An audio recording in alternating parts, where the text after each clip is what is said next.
Good evening. You're watching the News at 6 with me, Sean Russell. The News at 6 is all about the day's biggest development stories, and we'll be filling you in on them over the next half hour. But first, the headlines that you're tracking right now. Harish Rawat gets another chance to prove majority in the Uttarakhand Assembly. High Court sets March 31st as the date for the floor test.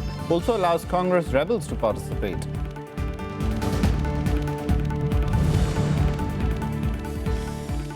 Haryana Assembly passes Jat reservation bill in a unanimous voice vote. Bill provides reservation for Jats and for other communities in government jobs and educational institutions.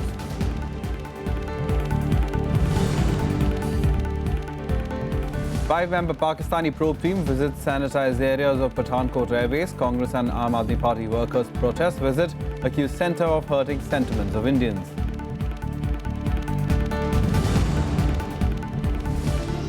Prime Minister Modi to leave for three-nation tour tonight. After India-EU summit in Brussels, Modi will head to Washington and Riyadh.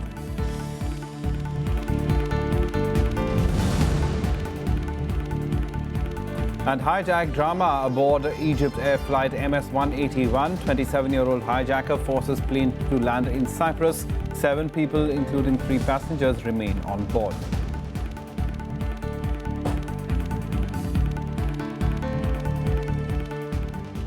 Top story this evening, the floor test for the Congress government in Uttarakhand, which could not take place on the 28th of March, will now take place on the 31st of March.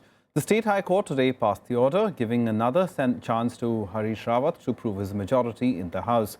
The rebel MLAs of the Congress will also be allowed to take part in the trust vote. Their votes, however, will be kept separately and subject to the final outcome. The centre may now challenge the order in the Supreme Court.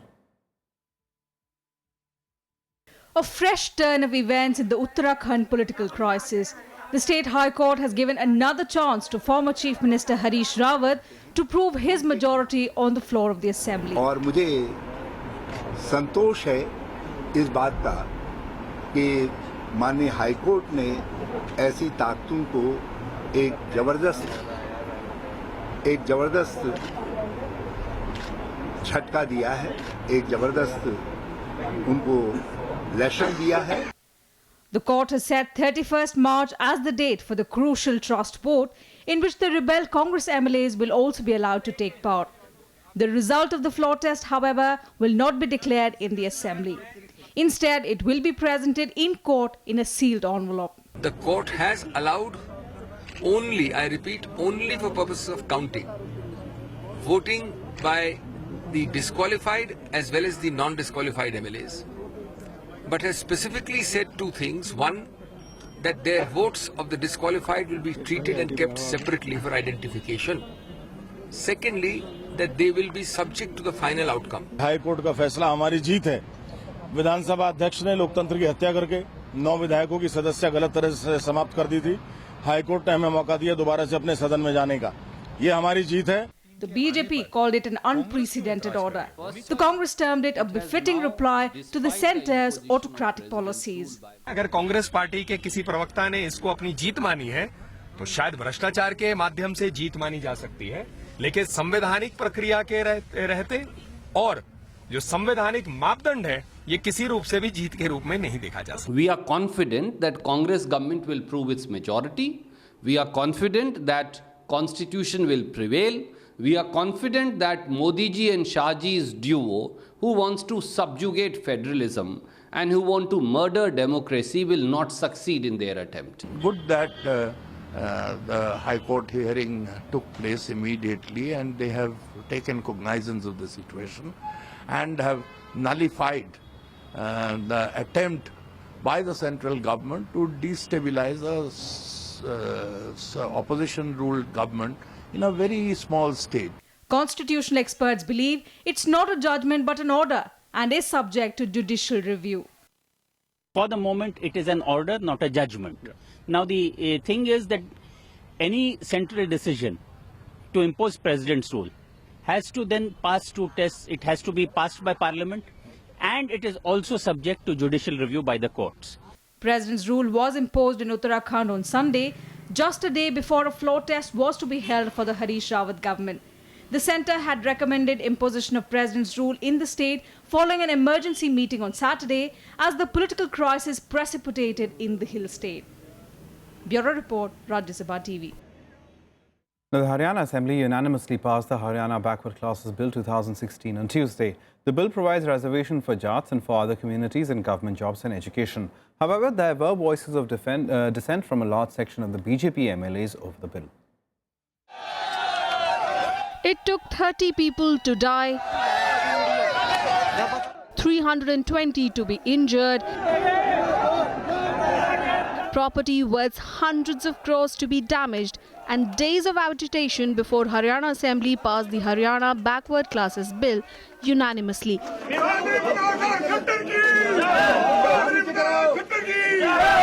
Chief Minister Manohar Lal Khattar moved the bill to give statutory status to backward classes, which include Jat Sikhs, Bishnois, Roars and Tyagis.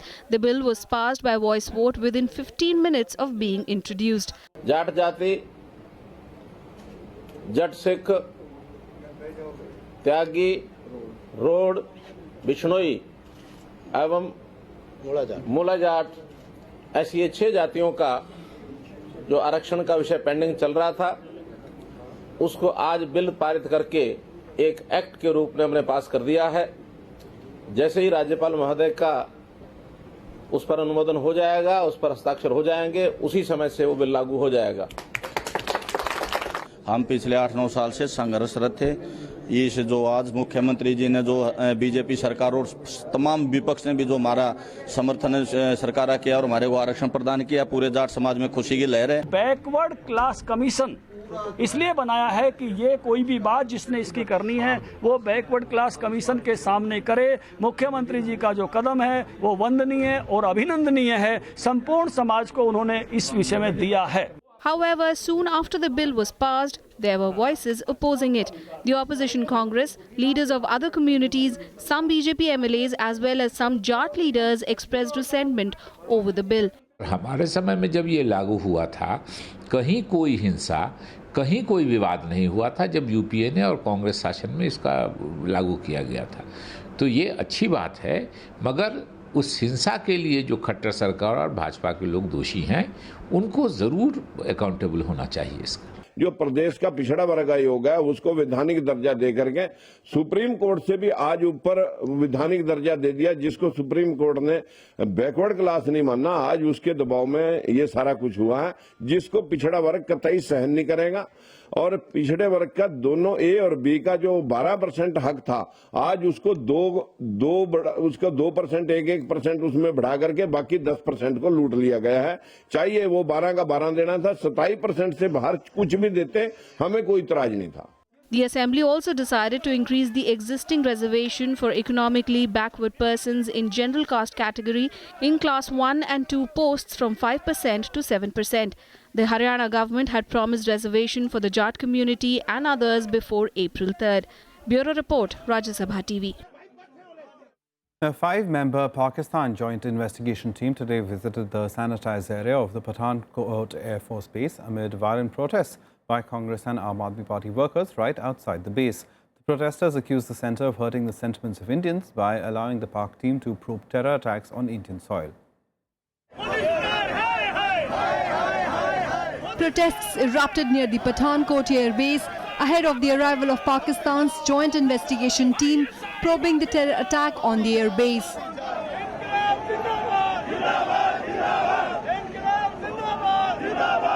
Waving black flags and placards, scores of Congress, Shiv Sena and Aam Aadmi Party workers stood outside the airbase protesting the visit. The party slammed the government for allowing the visit.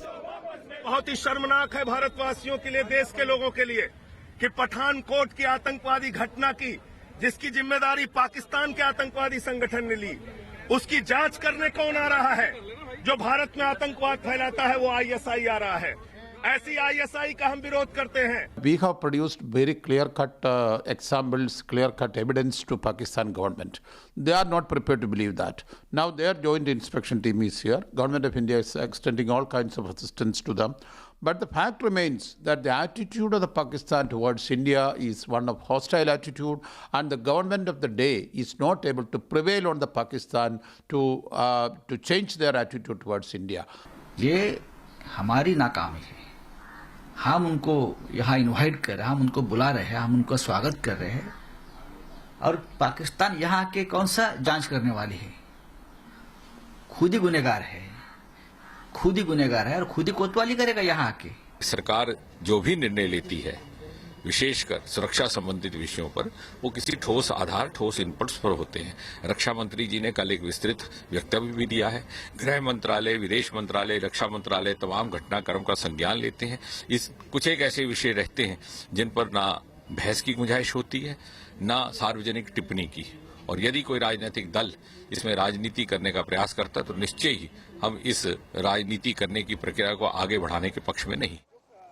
The Pakistani JIT, accompanied by NIA officials, entered the strategic airbase from its rear. According to officials, the team was taken only to the scene of the crime. The entire process was also videographed by 2 IAF personnel. The area was visually barricaded so that defense assets were not exposed. On Monday, the National Investigation Agency gave a detailed presentation to the Pakistani team on the evidence collected in the case. The 5-member joint investigation team is in India to prove alleged involvement of Pakistani militants in January's ambush at the sensitive airbase that left 7 soldiers dead. Bureau Report, Rajya Sabha TV. The Supreme Court has asked the Securities and Exchange Board of India to sell 86 properties belonging to the Sahara Group to realize the amount payable by Subrat Roy for his release from jail. The court directed SEBI to sell the properties whose title deeds are lying with the regulator. Sahara has given a list of 86 properties which it claims are worth over 40,000 crore rupees. The group also claimed that it has not been able to find buyers for the properties. Sahara owes as much as 36,000 crore to bond investors, which the Apex Court had to be, said had to be deposited within 18 months in 9 installments. Sahara Group Chief Subrat Roy is in jail for nearly 2 years after failing to arrange 10,000 crore rupees in bail amount. The Supreme Court also asked SEBI to not sell the property for less than 90% of the circle rate. If the bids are below 90% of the circle rate, the regulator will have to take permission of the court.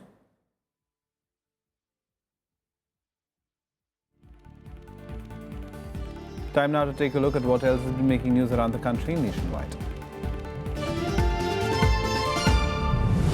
The second batch of 50 declassified files related to Netaji Subhash Chandra Bose have been released. The documents consist 10 each files from the Prime Minister's Office and Home Ministry and 30 files from the Ministry of External Affairs pertaining to the period from 1956 to 2009.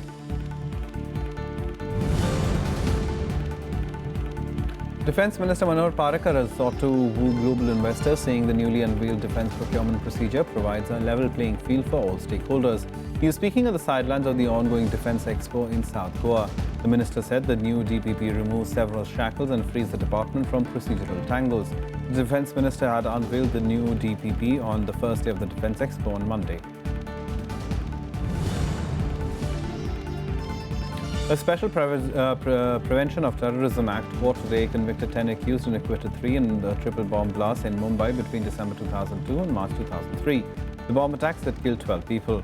The 10 were found guilty under various sections of the Quota, Arms Act, Explosive Substances Act and the Railways Act. Time for us to take a short break. Lots more on the other side. Do stay tuned.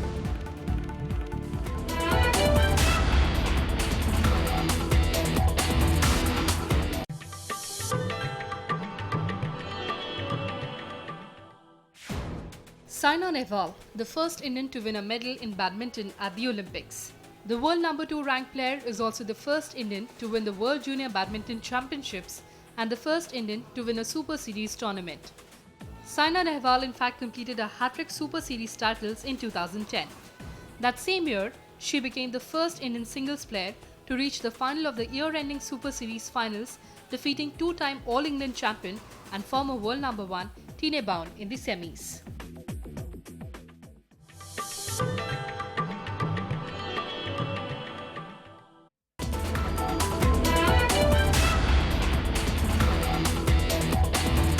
Welcome back. Here watching the news at 6. Now time for all assembly election related news and our special segment, Verdict 2016.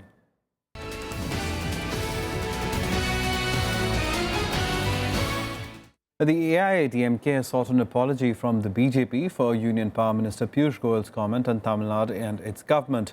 Goyal on Friday described Tamil Nadu as a state within a state while expressing his inability to meet Chief Minister J. Jayalalitha. After Union Minister Piyush Goyal criticized Tamil Nadu Chief Minister J. Jayalalitha for being an inaccessible leader, the state's ruling party countered his remarks and condemned them. The AIADMK said Goyal's statement was politically motivated and untrue. The party has also demanded an apology from Goyal. The statement by Goyal that he could not meet the Honourable Chief Minister Purachi Thalaivi is a preposterous accusation. It is an unsubstantiated allegation made with a political purpose. Piyush Goyal on Friday had said that the AIADMK chief was inaccessible and that the state was not concerned about its fishermen. He had also said that he had failed to reach ministers in the AIADMK government despite several attempts to contact them. It's a state within the state. It's a part of the country where I can't even reach out to the chief minister. I have made several attempts to talk to their leaders without success. So I have access to 28 states in this country. But on the 29th state, even if I call up and want to talk, I talk to the power minister. He hears me and he says, okay, I'll talk to Amma and get back to you. The AIADMK in its response listed details of meetings the Chief Minister has had with union ministers since the Bharatiya Janata Party came to power in May 2014. It also said that the Prime Minister had not granted them an appointment to discuss fishermen-related problems in the state. Besides Goyal, other BJP leaders in the state have also criticized Jayalalitha. BJP National General Secretary Mulidhar Rao said her government's failures will be an issue in the upcoming polls. For the BJP, the Union Power Minister's statement sets the tone of their election campaign against the government. Bureau Report, Rajya Sabha Television. Coming down heavily on the BJP, Congress Vice President Rahul Gandhi questioned Prime Minister Narendra Modi's tall promises for turning the fortunes of the state. Rahul began his election campaign in election-bound Assam today. Modi ji ने कहा था कि असम में अगर BJP को आप vote देंगे लोकसभा में तो असम को मैं बदल डालूंगा। और किया क्या? स्पेशल स्टेटस हुआ करता था। असम को हजारों करोड़ रुपए दिल्ली की सरकार भेजती थी, कांग्रेस पार्टी की सरकार भेजती थी। उस स्पेशल स्टेटस को उन्होंने कैंसिल कर दिया।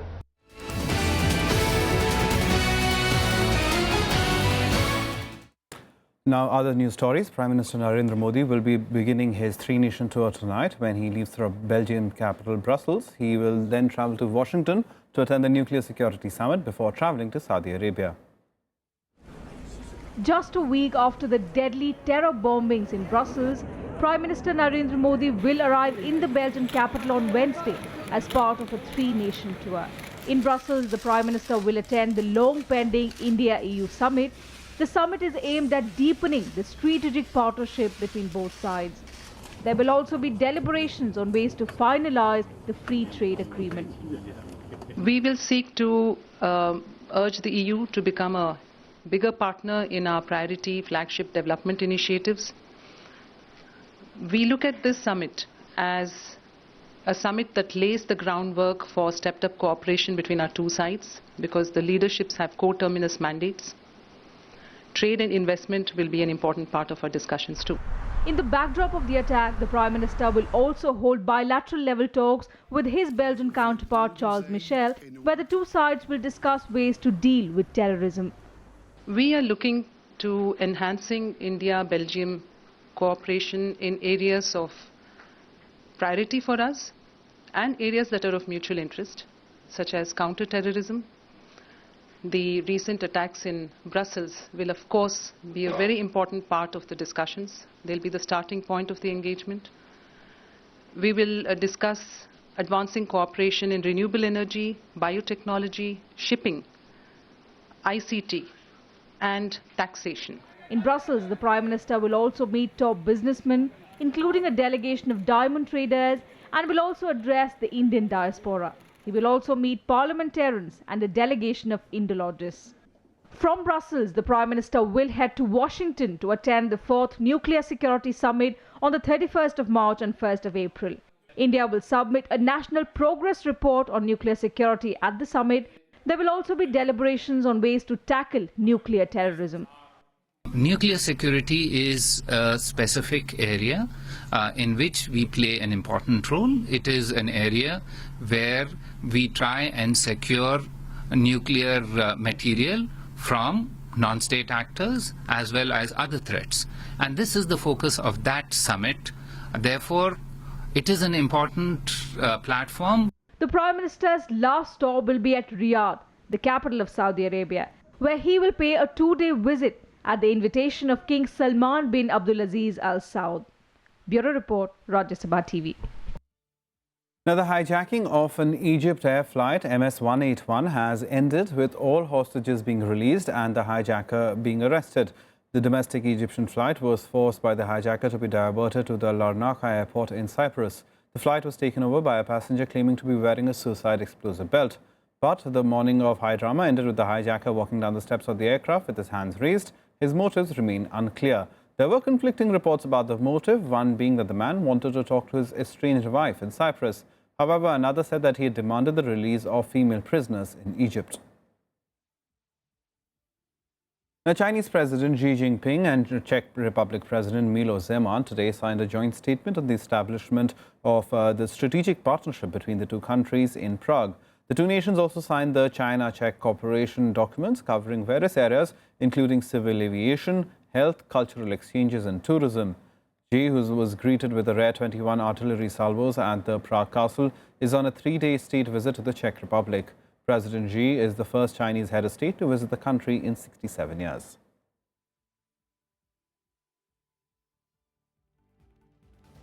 Some more international news now in Global Buzz. The World Health Organization on Tuesday urged China to strengthen vaccine regulation. This after a bust of an illegal black markets drug ring underscored the country's regulatory weaknesses. The vaccines, some targeting meningitis and rabies, are suspected of having been sold illegally in dozens of places around China since 2011.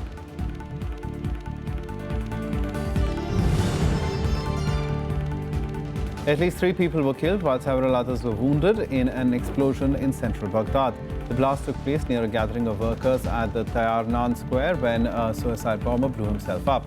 No organization has claimed responsibility for the attack, but major suicide bombings carried out so far this year in the country have been claimed by the Islamic State militant group. Recent footage of by an Australian coral reef study has revealed that 95% of the Great Barrier Reef's northern section has shown evidence of coral bleaching. A group from Townsville's James Cook University filmed over 500 coral reefs over a period of 6 days from Cairns to Papua New Guinea. The aerial surveys have confirmed the current bleaching event is far more severe than those of 2002 and 1998. Time now for all the sports action in Sports Beat.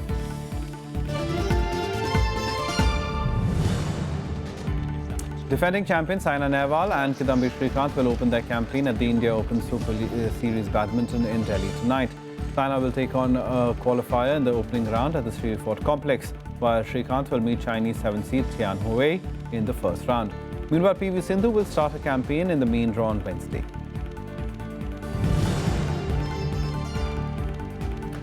India will take on Turkmenistan in the World Cup football qualifying match at Kochi today. In the match held last year, the visitors had defeated India 2-1. So far, India have only one win in Group D and are placed at the bottom of the group, whereas Turkmenistan are third with 10 points.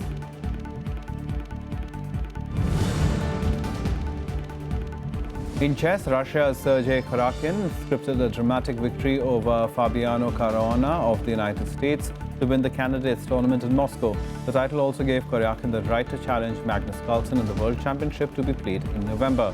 While Vishwanathan Anand played out a 35-move draw with black pieces against Peter Spidler to finish a joint second in the tournament.